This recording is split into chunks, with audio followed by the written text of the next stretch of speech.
Whispers could be heard from the students as a tall, well-built and decently dressed man walked into the lecture room at the university. His name was Mr. Shooks Easy. The man was known to be ruthless to the core, and every student, especially the female ones, did their best to avoid him. Good afternoon, class. Today we'll be discussing the principles of quantum mechanics. His voice resounded in the class. No one dared speak. The man went ahead and wrote on the whiteboard with his marker. Immediately he turned, students sitting in the front row could see the stack of papers he had come with, and they knew that their test results were ready. No one dared to move or speak, and even breathing was minimized as the students struggled to focus on the words coming out of Mr. Chooks' mouth. Everyone knew that Mr. Chooks was not a man to mess with. It was better if the man did not even know you existed. The female students were particularly terrified of him. It was no news that he bedded whatever was in his skirt. Although married to a beautiful wife and born to an Enugu Ezike man, none of that deterred or lessened his nefarious activities. He believed he was a long way from home, and if they did not know what he was doing, he was safe.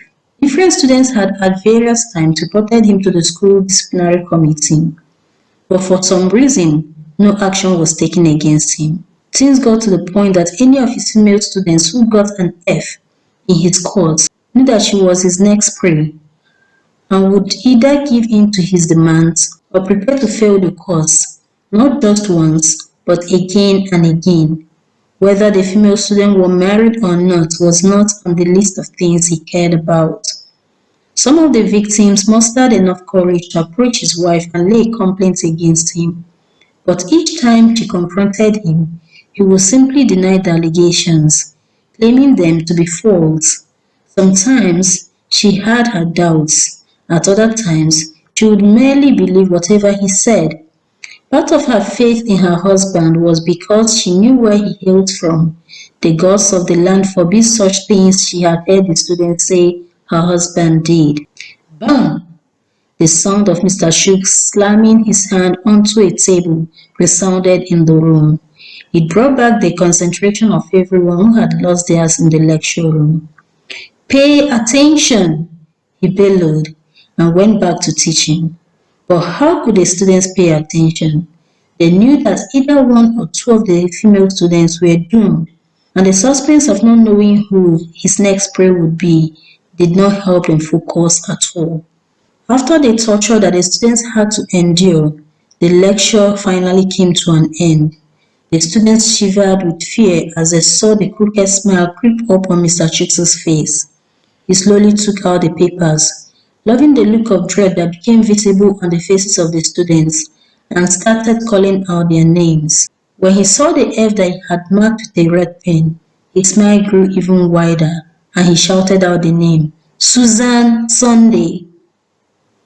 Everyone looked at Susan with pity, and the young lady dropped her head as she walked to the front of the class, collected her paper and looked at it. Tears fell from her eyes as she saw the F boldly written on the paper. She looked up at the man and could see the smile on his face. It only helped to increase her anger. Susan ignored the side talks from people as she walked through the crowd of students. However, she could hear a lady say, "I know she will get out of this. After all, her mother is a witch." It was common knowledge among the students that Susan's mother controlled the witches in the Boki area. Susan ignored them, and she didn't bother to draw out the process of her sleeping with the man to get what she wanted. Immediately after class, she followed him. "Good afternoon, sir," she said as the man tried to open his car. Mr. Shooks looked around and his heart was gladdened seeing her. He could never get tired of her lovely shape. It didn't matter how much she tried to cover it up. It was evident through her big shirts and baggy trousers that she had a nice body. And if one could still tell how beautiful her body was from those clothes, how extraordinary would it be when she took them off? Mr. Chooks was tired of wondering and decided to see for himself. "Good afternoon, Susan. How may I help you?" he asked. "I want to meet you in your office right now." Susan was a free-spirited woman who had her share of youthful fun, but she was a virgin and she wanted to keep her virginity for her husband. However, push had come to shove and she had no other choice. Mr. Shook smiled and Susan got into the car. Out of excitement, Mr. Shook wasted no time with foreplay and Susan lay on his table void of emotions, but tears still fell from her eyes. When Mr. Shook was done and fully dressed, Susan spoke up. I need you to change my grade now. I hope I didn't hurt you. It's just that you are so sweet and tight. I would have gone easier if I knew that you are a virgin. Mr. Shooks tried to talk sweetly to her, but Susan ignored his attempt at kindness. Just change my grade for me, Susan said amidst tears, and Mr. Shooks changed her grades. Immediately after, she ran out of the room and went straight to her village to meet with her mother. The semester progressed smoothly. Everyone did their best to avoid Mr. Schultz. Surprisingly, the man hadn't failed any other student, and everyone believed that Susan's mother had conjured a spell on him. They were all happy with the freedom they got from Mr. Schultz, and the semester was the best for them. They went home during the holidays, and soon after, the new session kicked off. With it came Funke Adegboyega. She was a first-year student at the university, and if she applied for the contest for the most beautiful girl on campus, she would win. But unlike other girls with her face and body, Funke was more interested in studying her books rather than dressing up for parties. She made her world revolve around her books and the school premises. Funke's alarm woke her at exactly 6 a.m. and she headed directly into the bathroom. An hour later, she was set for class, and so were her two best friends, whom she knew from her secondary school days. The trio walked briskly to their first class for the day. Along the way, Funke could hear the side talks coming from some of the students following them. Funke knew that not everyone in the school liked her. She was too brilliant and always tried to stay away from trouble. Most of the students considered her a goody two-shoes, and they didn't try to hide their disdain for her. Just ignore them, her friend Gladys said. They are just jealous because they are not as smart as you. Yeah, they can't be like you, and that's why they are trying to bring down your spirit. Do not allow it to work, her other friend Omolara said. Funke opened her mouth to speak, but before a word could come out, the lecturer walked into the class. Good morning, class. Before we begin our lectures for the day, I would love to give out your test scripts, and I must commend Funke Adegboyega, for she did very well. Keep it up, Funke, the lecturer said, and Funke's face grew hot with smiles. The lecturer went on to share the test scripts and soon began her lecture for the day. After the class, Funke eavesdropped on a conversation between her fellow classmates. I hate that Funke girl.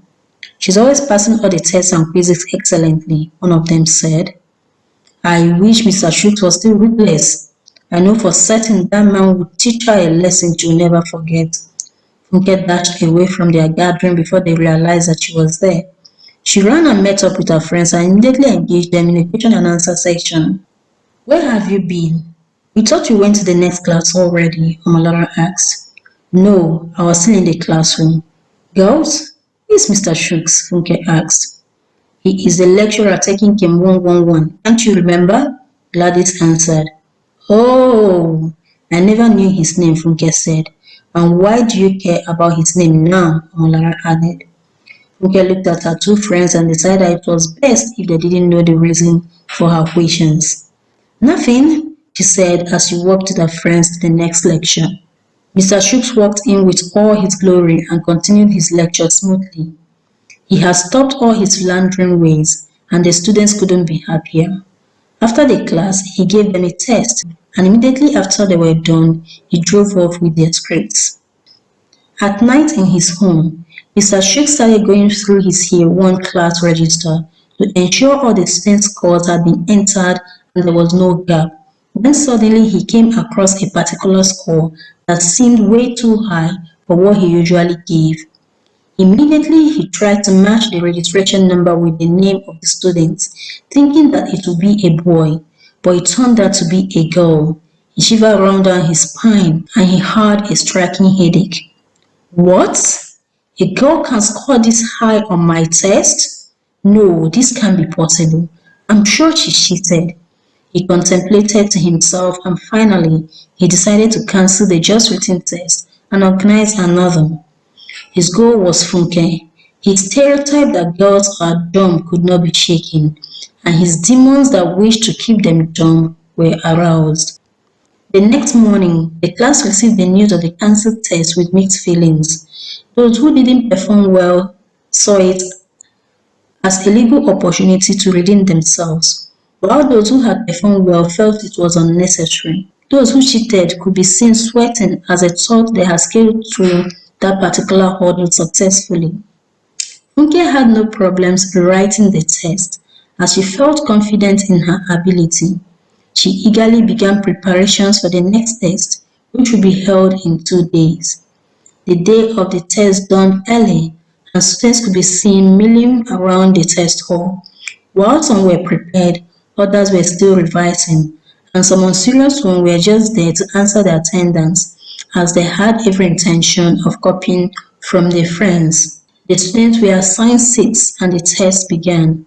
Halfway into the allocated time, Funke finished writing and decided to go through her work one more time.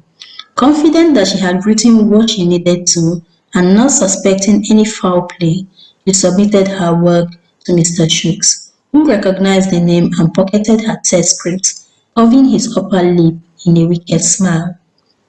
A few days after the test, the scripts were returned to the students as they had been marked. Funke had again performed beautifully, but Mr. Shooks had given her below what she deserved. What? Funke exclaimed when she got her script from her court representative. She couldn't believe that she had failed the test. The laughter from the courtmates who hated her billowed in the room, and Funke walked briskly back to her hostel. Her friends were hot on her tail. Funke, wait up! They screamed as they ran to keep up with her. Surprisingly, Funke wasn't running, she was walking, but her steps appeared faster than that of her friends who were running. Finally, they caught up with her in her room. What are you doing? Gladys asked when she saw her going through her bag of clothes. I'm looking for clothes to wear. Why? Where are you going? I'm going to meet Mr. Shooks, Funke answered. Are you crazy?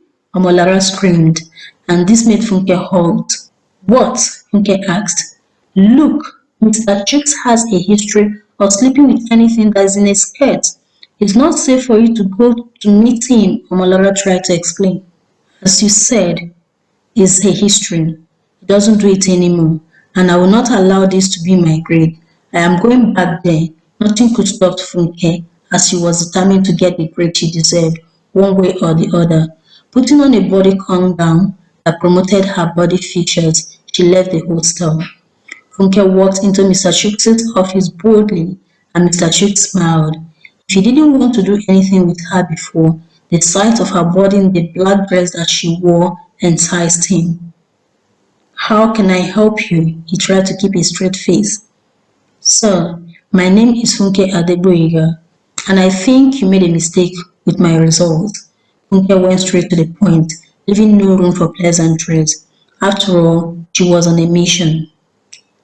I didn't make any mistake, young lady. If you want your well-deserved grade, then you have to sleep with me to get it. Funke was taken aback at how straightforward the man was. He didn't even try to sugarcoat his word. Well, Funke wasn't going to play the role of the naive girl either. Okay then, she said, and in a matter of seconds, her gown was off. Mr. Schultz broke the promise he had made to himself after having slept with Susan Sunday and causing her so much pain, and he devoured Funke Adegboyega with no remorse. Soon after he was done, he noticed a smile on Funke's face. The smile was bold and had something almost sinister behind it. Why are you smiling? He asked. Because you have just ended your life, Funke answered as a matter of fact. What are you talking about? Mr. Shooks asked, confused. Well, Mr. Shooks, a curse was laid on me a few years back by a woman with whom I had an affair with her husband. Anyone who sleeps with me is sure to die, and now so will you. What? That's a bunch of bullshit. Mr. Shooks tried to maintain his composure, but his voice came out with a shiver. Is it? Funke said, and Mr. Shooks stumbled back as he watched Funke's face change to that of Susan. It's not possible, he said, as he shivered on the ground. Susan started laughing at the sight of a grown man fluttering on the floor.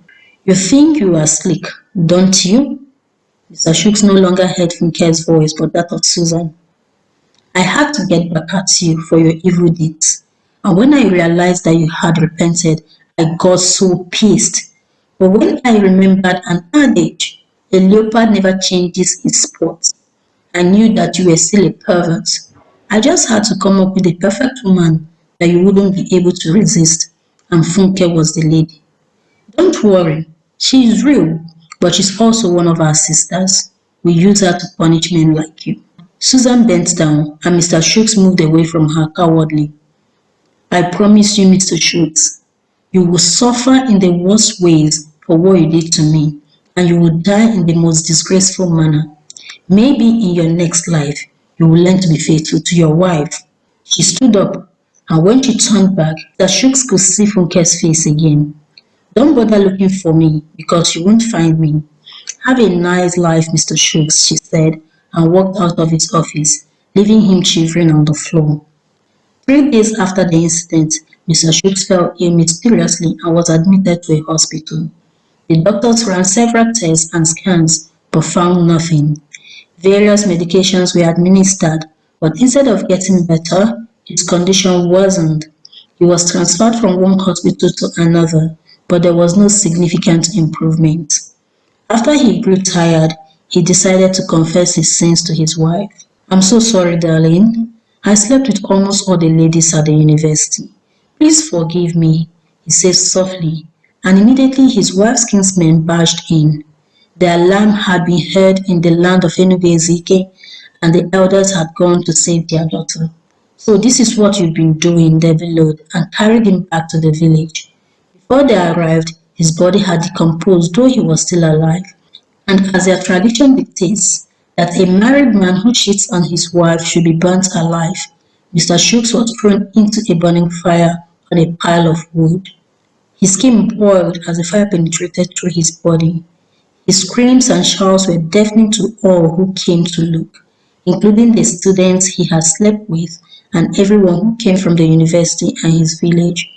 Amidst the crowd, he spotted Susan and Funke standing next to each other, smiling and waving him goodbye. A few seconds later, Mr. Schultz died. His actions had seemed like an inconsequential thing, just a little fling, but the very thing that seemed inconsequential turned out to be his death sentence.